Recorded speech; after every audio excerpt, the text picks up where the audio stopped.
Hello, good afternoon, and welcome to Newsroom series. I'm Olumide Macaulay. Thank you for joining us today. The Chief of Defense Operations, Major General Emeka Onumajuru, has declared that there is no back and forth between the military and bandit leader Abiodun, as efforts are ongoing to track the bandit leader. Major General Onumajuru, who was speaking against the backdrop of the recent imposition of levy on communities in some states in the north by the bandit, assured the affected communities that the military is protecting them. He's also urging them not to pay protection levies to anyone. He was a guest on our breakfast program, The Morning Brief.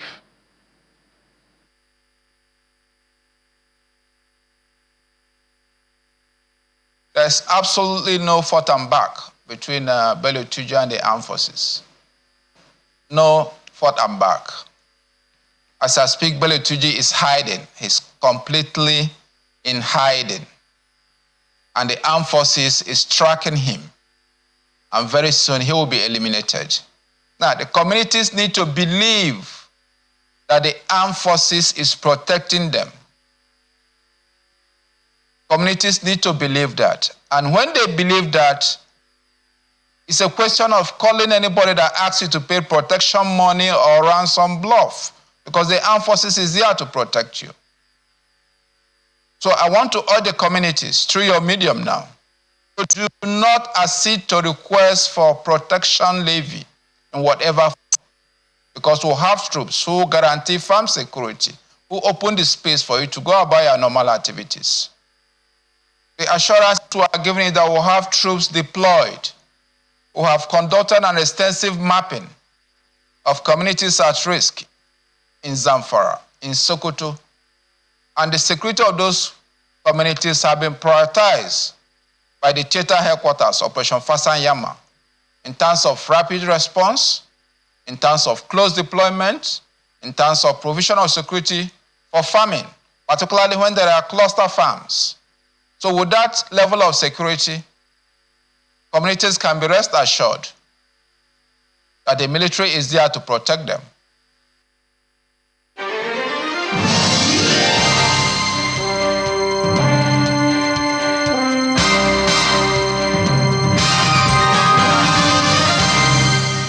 Our focus today is the southwestern region of the country, and we begin with education. In a bid to improve the quality of education at all levels in Oyo State, Governor Seyi Makinde says his government will continue to support educational advancement locally and internationally, as education remains one of the major pillars of his administration. Governor Makinde, who was represented by his Chief of Staff, Mr. Segun Ogunyi, made the statement at the second edition of the International Study Abroad Fair, which was held at the International Conference Center, University of Ibadan. The governor maintained that his government has been doing a lot in the sector towards improving primary, secondary, and tertiary education, adding that it also believes that foreign education can help the state to achieve its vision of economic expansion and development. It's the second edition of the ISAF 25 Education Summit, a partnership between the Oyo State government and an educational consortium that facilitates foreign education for Oyo State indigents through scholarship schemes and other incentives. The aim is to improve educational standard through exposure to international education and cross-cultural programs. I have more people that I would like to welcome. Governor Seyi Makinde, who was represented by his Chief of Staff, says that international education is not only about getting an education abroad, but mastering advanced skills, building new networks, and most importantly, returning home to make a positive impact locally. In today's world, international education is no longer about earning a degree abroad, as we all know. It's about gaining exposure to new ideas, mastering advanced skills, and building networks across continents. Our youth, filled with ambition, potential, are eager to learn from the best institutions around the world. And we have seen this firsthand through the overwhelming interest shown at the International Study Abroad Fair. Delivering his goodwill message, Speaker of the Oyo State House of Assembly, Honorable Ogun emphasizes the importance the Oyo State Governor places on education, as seen in the increase in the state's education budget to 145 billion naira, representing 21.44% of the total budget. The Oyo State government's unwavering commitment to education is evident in its 2025 budget allocation. A substantial 144 billion, 0.25, representing 21.44% of the total budget has been earmarked for education sector. This significant investment underscores the government's dedication to empowering future generations and transforming Oyo State into a beacon of prosperity and excellence. Organizers say the second edition of ISAF 25 aims to inspire students and professionals to build stronger local economies, drive meaningful change, and also to enforce advocacy for Nigerians to return home and contribute to national development. We firmly believe that the power of education transcends borders. The experiences gained through international education are not merely personal milestones. They are transformative tools that can reshape communities and nations. As we gather here today, let us reaffirm our commitment to nurturing a future where every student, regardless of their background, can harness the power of international education and collaboration. Let us continue to build bridge of knowledge and partnership that transcend geographical boundaries and empower minds to create lasting local impacts. We see this collaboration as where we want to be. We see this collaboration as a collaboration that can take Oyo to be on the global map, because we are thinking about how do we have people that are educated and that they have startup here in Ibadan. We are talking agripreneurs that will leverage on skills that they have developed, they have gotten abroad and bring it back. We are not preaching Japa. We are preaching, if you go, have the mindset that Nigeria is your country or your state is yours, come back home and develop. The Oyo State government is optimistic of a great future for its youth through educational collaborations that will equip the next generation with various educational tools for empowerment.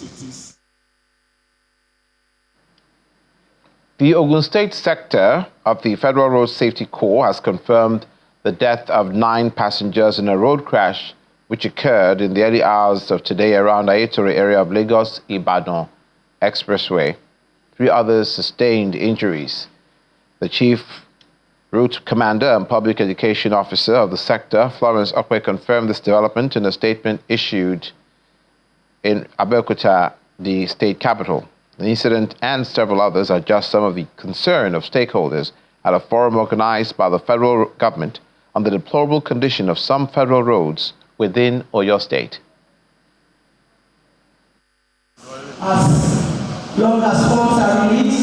It's a gathering of major stakeholders concerned about the deplorable condition of federal roads within Oyo State. The forum, themed Enhancing Federal Roads in Oyo State, Challenges and Sustainable Solutions, welcomes valid contributions from residents who acknowledge the impact of FEMA in the rehabilitation of some link roads to and from Oyo. Nevertheless, the major area of concern is the Lagos-Ibadan Expressway, where accidents are frequently reported. The House of Reps Committee Chairman on Works shares updates about the major infrastructure. This gathering is not just about highlighting challenges, it is about proffering solutions. It is about bringing together the voices that matter: government officials, engineers, transporters, business owners, and the everyday road users to discuss, deliberate, and chart a clear course towards improving our road network. The Minister of Works, who was represented by the Acting Director, Highways Southwest, notes that all hands are on deck to ensure that road infrastructure in the Southwest and other parts of the country are improved on. The federal government, under her renewed Hope agenda, has prioritized road infrastructure development as a key driver of economic transformation. Some of these key strategies being implemented include accelerated road rehabilitation and construction, innovative financing mechanism, enhancing road safety and maintenance culture, community engagement, and stakeholders' involvement. Participants at the forum believe that serious monitoring and evaluation could address the infrastructural deficit plaguing the country. Many of the roads infrastructures that we have in the country today that are failed have to do with poor quality work on the part of the contractors. So I want to, on that note, charge all the contractors to stick to the specifications as designed by the ministry that have awarded the job to us. Another sore point is the Oyo-Ogbomosho road that has generated a lot of controversy. The government announces the contract is being re-awarded to a new contractor following the revocation of the project from the previous contractor. The Oyo-Ogbomosho road is a major link road between the north and the south, which is expected to improve trade and commerce, especially for agricultural produce and other raw materials. Welcome back. The time for governance has officially kicked off in Ondo today, excuse me. With the inauguration of Mr. Loke Aiyedatiwa as the 7th elected governor of the state, this ceremony marks the beginning of Governor Aiyedatiwa's first term in office. Dr. Olaide Adelami first took to the podium for his oath of office to become the deputy governor at the venue of the inauguration, the Ondo State Sports Complex in Akure. Address, let me quickly make this remark in commemoration of this inauguration of today. Haven't had a time with the State Advisory Council on Prerogative of Mercy. This administration, on the 24th of December 2024, to consider the list of some convicts deserving of the mercy of the governor of Ondo State. And on these days, I'm exercising that authority, that power conferred on me, to pardon some convicts who have been sentenced or condemned for various offenses. Today, I'm setting free a total number of 43 of them.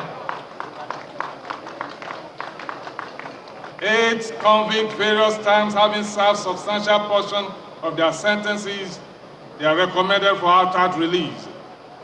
15 condemned email for consideration to commute their sentence to terms of imprisonment, and it's starting from, it take effect from the date of their arrest and convict. And all of these 43, which the Honorable Attorney General has the list, and the CJ, 43 of them are hereby pardoned today and acquitted.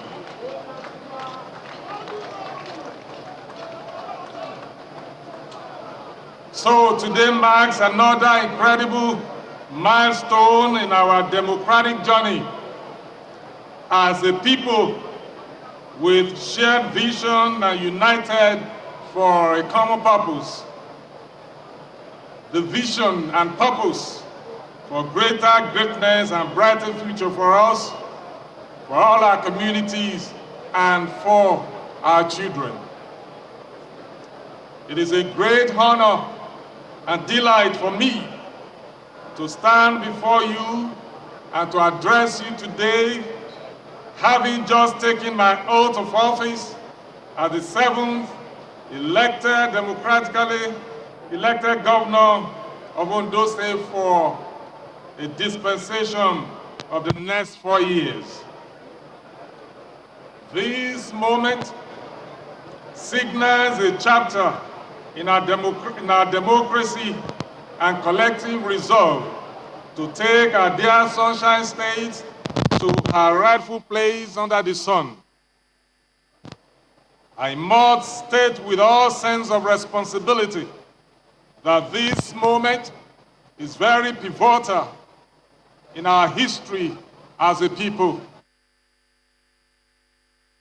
The national president of the Association of Waste Managers of Nigeria, Mr. Oluwasegun Adebola, has charged waste managers to work as a group and redefine Nigeria's waste management sector. Ms. Adebola made the comment at the 2025 International Waste Management Conference, where policymakers, waste management professionals emphasized the importance of implementing circular economy principles to drive impactful change in Nigeria's waste management system. AWAM also presented an award to Channels Television and other private bodies who have contributed their quota to sustainable waste management.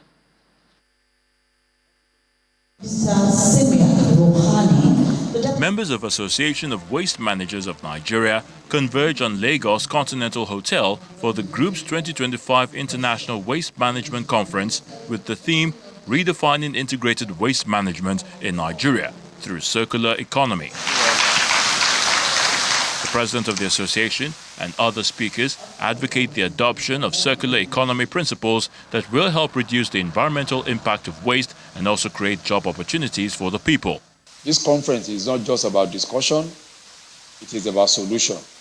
As we engage in thought-provoking conversations, showcase cutting-edge innovations, and celebrate sustainability champions, let us all make a commitment to work together. We can't continue to work in silos and take decisive action that will redefine Nigerian waste management sector. And of course, talking about circular economy, it is not limited or applicable to waste management alone. We must confront the pressing issue of waste management and environmental degradation. Lagos State, with its vibrant economy and rapidly growing population, is at a crossroads.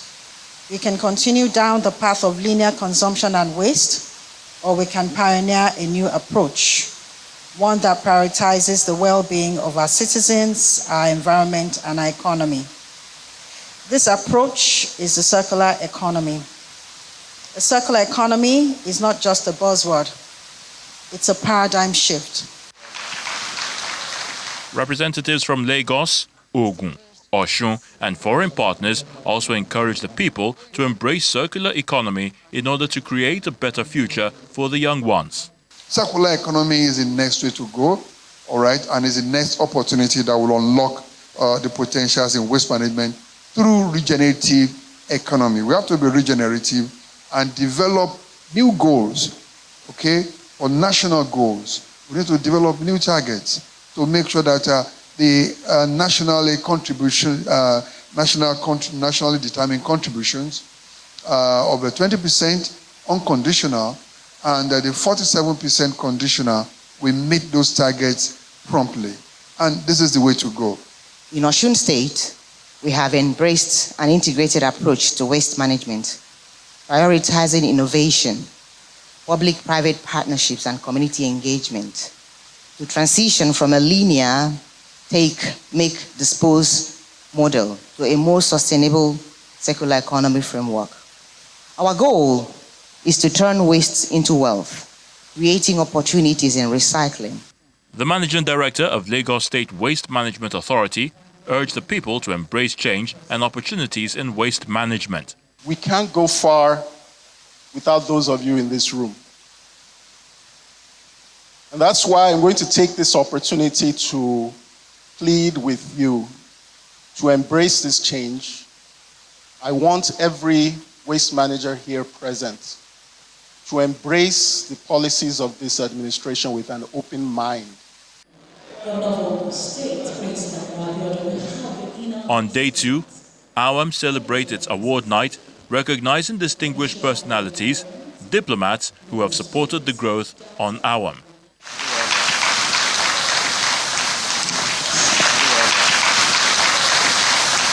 Channels Television. The print and broadcast media was also not left out in its recognition of excellence and contribution on waste and environmental sustainability. And Channels Television's reporter Titilayo Abiodun also received the Best Environmental Reportage Award. The Association of Waste Managers of Nigeria welcomed the support of the public and private sector to keep Lagos and the country at large clean by practicing circular economy. The Ogun State Governor, Dr. Abiodun, has inspected the ongoing construction of the first phase of the dual-powered 100-megawatt of electricity project as part of the Light Up Ogun State project of the state government aimed at providing uninterrupted power supply to residents of the state. Inspecting the pace of work at the project located along the Abiodun-Lagos Expressway, Governor Dr. Abiodun said critical government institutions will be given priority in the first phase, with 30 megawatts of electricity generated. The project, which is in partnership with the private sector, the governor said, will be extended into major towns and cities across the state towards improving socio-economic development.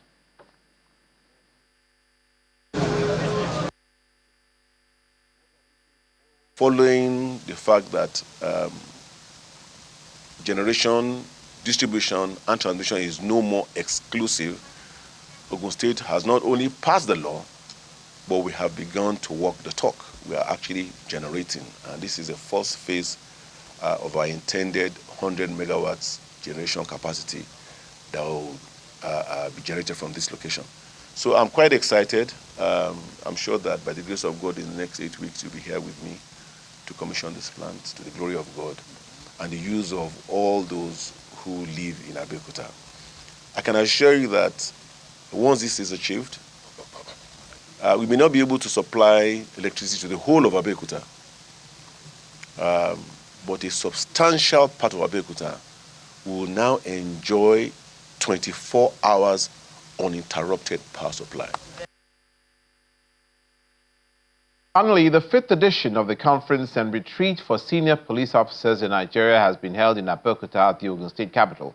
The retreat and conference, which has as its theme improving Nigeria's internal security and economic prosperity, is in line with the police leadership commitment to enhance leadership capacity and foster professional development.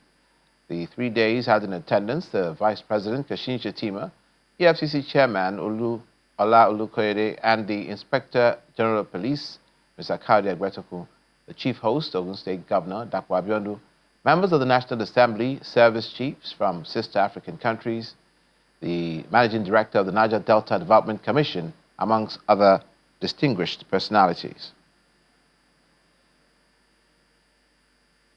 And that's it on Newsroom series today. Thank you for watching.